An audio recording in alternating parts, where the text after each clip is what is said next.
Good morning. आप जब ये पत्र पढ़ रहे होंगे तो मैं नहीं होऊंगा। मुझ पर नाराज मत होना। मैं जानता हूं कि आप में से कई लोगों को मेरी परवाह थी।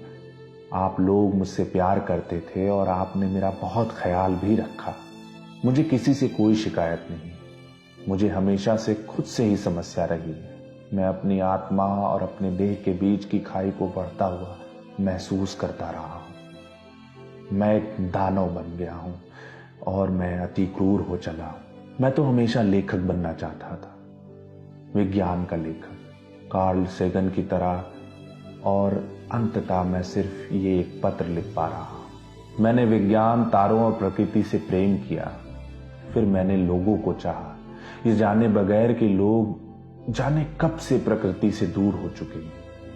हमारी अनुभूतियां नकली हो गई हैं और हमारे प्रेम भी बनावट हो चले हैं।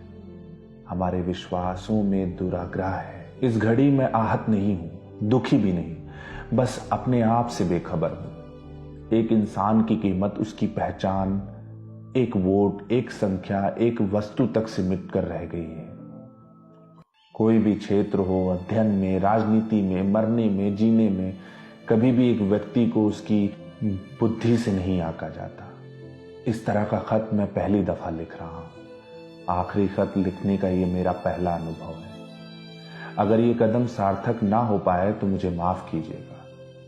हो सकता है इस दुनिया में प्यार, दर्द, जिंदगी और मौत को समझ पाने में मैं गलत था। कोई जल्दी नहीं थी, लेकिन मैं हमेशा जल्दीबाजी में रहता हूं। एक जिंदगी शुरू करने की हड़बड़ी में था। इसी क्षण में कुछ लोगों के लिए जिंदगी अभिशाप है। मेरा जन्म मेरे लिए एक घातक हादसा है। अपने बचपन के अकेलेपन से मैं कभी उभर नहीं सका। अतीत का एक शूद्र बच्चा। इस वक्त मैं आहत नहीं हूं, दुखी नहीं हूं, मैं बस खाली हो गया हूं, अपने लिए भी बेपरवाह। ये दुखद है और इसी वजह से मैं ऐसा कर रहा हूं।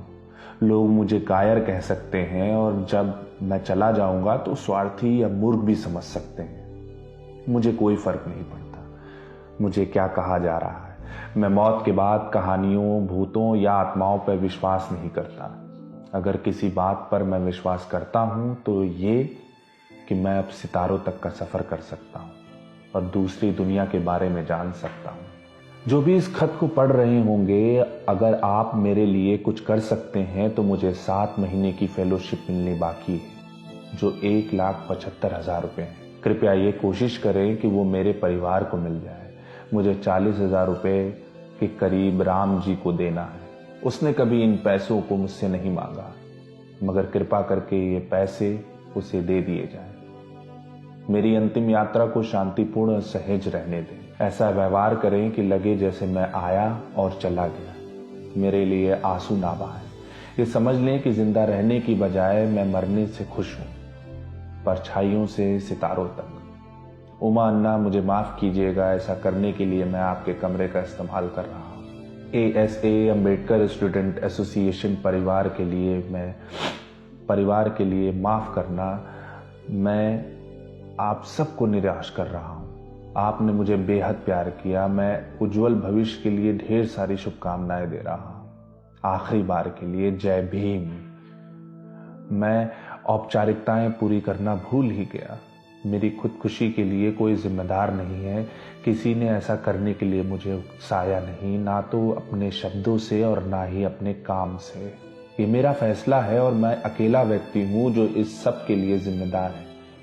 कृपया मेरे जाने के बाद इसके लिए मेरे मित्रों और शत्रुओं को परेशान न किया जाए।